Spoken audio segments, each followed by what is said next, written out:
موسیٰ علیہ السلام اپنے رب سے دعا کرتے ہیں، یا اللہ بارش کی ضرورت ہے، بارش دے دے۔ قوم کو لے کے نکلے، بارش نہیں آئی۔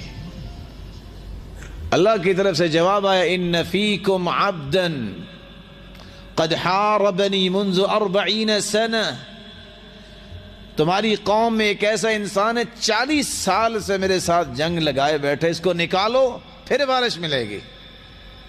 موسیٰ علیہ السلام نے آواز دی، یا من حارب اللہ منذ 40 سنہ اخرج، ساری دنیا کو بارش کی ضرورت ہے، تمہاری وجہ سے بارش نہیں ہو رہی، نکلو۔ کوئی بھی نہیں نکلا، بارش شروع ہو گئی۔ یا اللہ بارش کیسے آ گئی؟ کہا جس کی وجہ سے روکی تھی اس کی وجہ سے اب تمہیں بارش مل رہی ہے۔ وہ کون ہے؟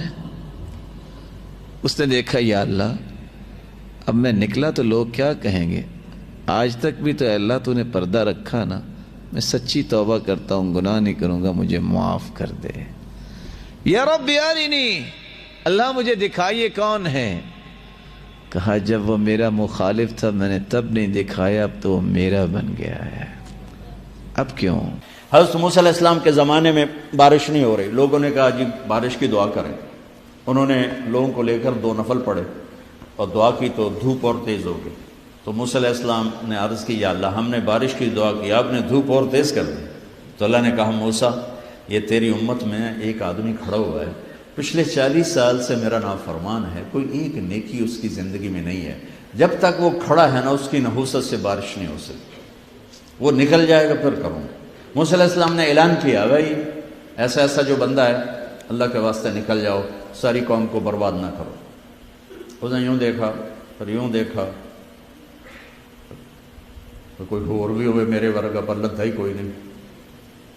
پھر کہنے لگا، لو خرجت ففضحت نفس، اب اگر میں نکلتا ہوں تو ذلیل ہو جاؤں، لو مکثت، اور اگر میں کھڑا ہوں تو بارش نہیں ہوگی، سارے لوگ تباہ ہو جائیں گے۔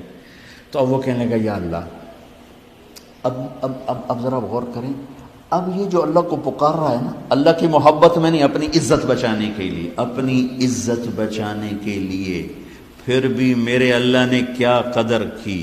آپ کو پتہ چل جائے کہ یہ بندہ میرے ساتھ 2 نمبری کے لیے اکرام کر رہا ہے تو آپ اس کا گھر چھوڑ کے بھاگ جاؤ۔ تو وہ اللہ سے ڈر کے نہیں کر رہا، عزت بچانے کے لیے کر رہا۔ کہنے لگا، اور بات بھی اس نے یہی کی، یا اللہ عصیتک 40 سنة فأمہلتنی جئتک تائبا فاقبلنی، یا اللہ 40 سال تیری نافرمانی کی تو مجھے چھپاتا رہا، آج میں توبہ کرتا ہوں، میری عزت رکھ لی۔ ابھی اس کے زبان پہ الفاظ تھے کہ ہوا کا رخ بدل گیا، بادل اٹھے، بارش شروع ہو گئی۔ تو موسیٰ علیہ السلام نے عرض کی، یا اللہ بندہ تو ایک نہیں نکلا، بارش کیسے ہو گئی؟ تو ہوئے ہوئے ہوئے ہوئے ہوئے ہوئے، میرے اللہ نے کہا، جس کی وجہ سے روکی تھی اسی کی طفیل ہو، اس کے طفیل۔ یا اللہ یا اللہ، اتنی جلدی بھی کبھی صلح کے بعد دوستی ہوتی؟ صلح کے ماں سے بھی صلح ہو تو دل ٹھیک ہوتے ہوتے وقت لگ جاتا ہے، ماں کا۔ اور 40 برس کی نافرمانی، ایک بول کے بعد یہاں تک دوستی چلی جائے کہ اللہ کہے جس کی وجہ سے روکی تھی اسی کی تو فعل بارش ہو گئی۔ موسیٰ علیہ السلام کہنے لگے، یا اللہ وہ کیسے ہو گئی؟ کہ اس نے توبہ کر لی، ہم نے صلح کر لی، کام میں مک گیا۔ کہ یا اللہ کون ہے؟ اللہ نے کہا، واہ موسیٰ، لوگوں سے کہتا ہوں کسی کی برائی نہ بتاؤ، میں کیسے اپنے بندے کی برائی بتاؤں؟ جب اس نے برائی کی ہوئی تھی تو میں نے کسی کو پتہ نہیں بتایا، آج اس نے صلح کر لی تو میں کیسے بتاؤں؟ وہ مشہور واقعہ بنی اسرائیل کے شخص کا، بنی اسرائیل کا ایک شخص اتنا گناہ گار، اتنے گناہ اس نے کیے ہیں کہ جس کی کوئی حد نہیں ہے۔ ادھر قحط پڑ گیا، بارش نہیں ہے، گرمی کی شدت ہے۔ حضرت موسیٰ علیہ السلام کھلے میدان میں، جنگل میں پورے بنی اسرائیل کو لے کے آ گئے، اور کتنی تعداد تھی اس وقت؟ فرمایا 6 لاکھ بنی اسرائیل تھے۔ دعا کر رہے ہیں کہ یا اللہ بارش نازل فرما۔ تو اللہ تبارک و تعالیٰ نے فرمایا کہ تیرے اس مجمع میں ایک شخص ایسا ہے کہ جو ہر وقت گناہوں میں ہے، اور 30 سال سے وہ میرے ساتھ گناہوں کے ذریعے مقابلہ کر رہا ہے، میرے حکموں کو توڑ رہا ہے، معصیت گناہ کے اندر مبتلا ہے، وہ اس مجمع کے اندر موجود ہے. جب تک وہ اس کے اندر موجود رہے گا اس وقت تک تم پر رحمت کی بارش نہیں ہوگی. اس کو کہو کہ مجمع سے الگ ہو جائے، پھر میں رحمت کی بارش کروں. اب موسیٰ علیہ السلام نے کہا اے اللہ رب ذوالجلال، وہ 6 لاکھ کا مجمع میں کیسے ڈھونڈوں، کیسے کہوں؟ فرمایا کہ تیرا کام اعلان کرنا ہے اور پورے مجمع تک آواز پہنچانا ہے، میرا کام. موسیٰ علیہ السلام نے اعلان کیا کہ بھئی اس مجمع میں ایک شخص ایسا ہے جو 30 سال سے اللہ تبارک و تعالیٰ کی معصیت کر کے بغاوت کر رہا ہے، اور اس کی وجہ سے اللہ تبارک و تعالیٰ نے باران رحمت روک رکھی ہے. اس سے درخواست ہے کہ وہ مجمع سے الگ ہو جائے ورنہ بارش نازل نہیں ہوگی. کہتے ہیں کہ اس شخص نے ادھر ادھر سر اٹھا کے دیکھا کہ کوئی کھڑا ہو رہا ہے کہ نہیں ہو رہا، ہو سکتا کوئی اور مراد ہو. فرمایا کوئی بھی نہیں کھڑا ہوا. حضرت موسیٰ کے ساتھ پھر اعلان کیا، کوئی بھی نہیں کھڑا ہوا. اسی ادھر ادھر دیکھا تو سمجھ گیا کہ میں ہی ہوں، میں ہی مراد ہوں، اور میں جب تک اس مجمع میں بیٹھا رہوں گا بارش نہیں ہونی. اب میں اٹھ کے نکلتا ہوں تو یہ ساری دنیا دیکھ لے کہ او اچھا یہ ہے وہ، اور جبکہ ابھی تک میرے اور اللہ کے درمیان معاملہ ہے. اب کیا کروں؟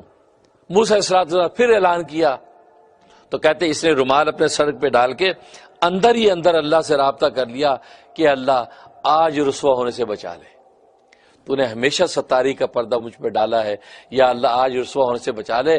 میں سچی توبہ کرتا ہوں، میں تیرا اقراری مجرم ہوں. یا اللہ میں معصیت و گناہ سے توبہ کرتا ہوں، آج کے بعد میں تیری بغاوت نہیں کروں. اندر ہی اندر اس سے یہ دعا کی، اللہ نے توبہ قبول کر لی اور بارش بارش برسنے لگی. اب جب موسیٰ بارش برسنے لگی تو موسیٰ علیہ السلام کا رب ذوالجلال اس مجمع میں سے تو کوئی نکلا ہی نہیں، اور آپ نے کہا تھا جب تک وہ الگ نہیں ہوگا بارش نازل نہیں کروں گا، تو مجمع میں تو کوئی نکلا نہیں، آپ نے بارش نازل کر دی. یہ کیا ماجرا ہے؟ تو اللہ تبارک و تعالیٰ فرمایا کہ اے موسیٰ، اس بندے نے اپنے مقام پہ بیٹھے بیٹھے مجھ سے اقرار جرم کر لیا، اسے سچی توبہ کر لی، میں نے اسی مقام پر اس کی توبہ قبول کر لی.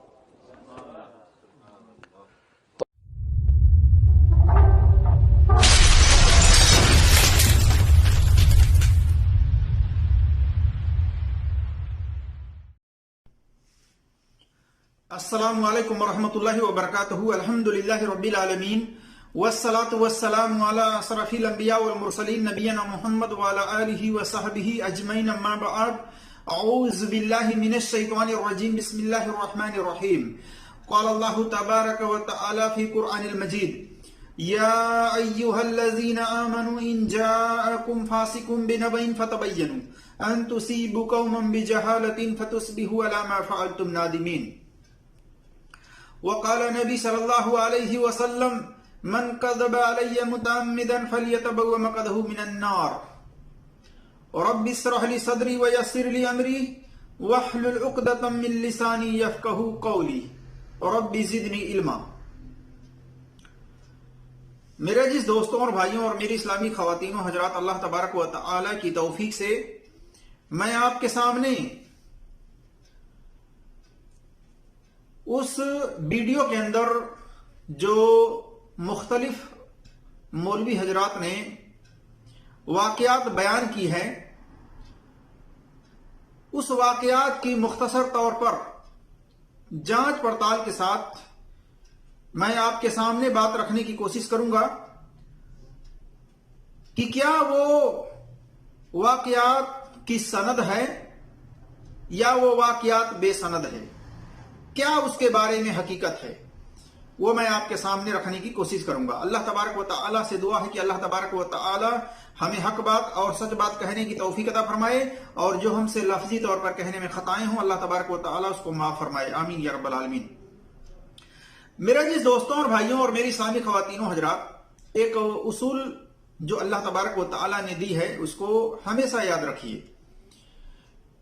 اللہ تبارک و تعالی نے فرمایا سورہ حجرات آیت نمبر 6 میں: یا ایھا الذین آمنوا ان جاءکم فاسق بنبأ فتبینوا، کہ اے ایمان والو جب تمہارے پاس کوئی فاسق خبر لے کر آئے تو اس کی تحقیق کر لیا کرو، اس کی جانچ پڑتال کر لیا کرو. تو اللہ تبارک و تعالی نے ہر ایمان والے کو جانچ پڑتال کرنے کا، تحقیق کرنے کا حکم دیا ہے.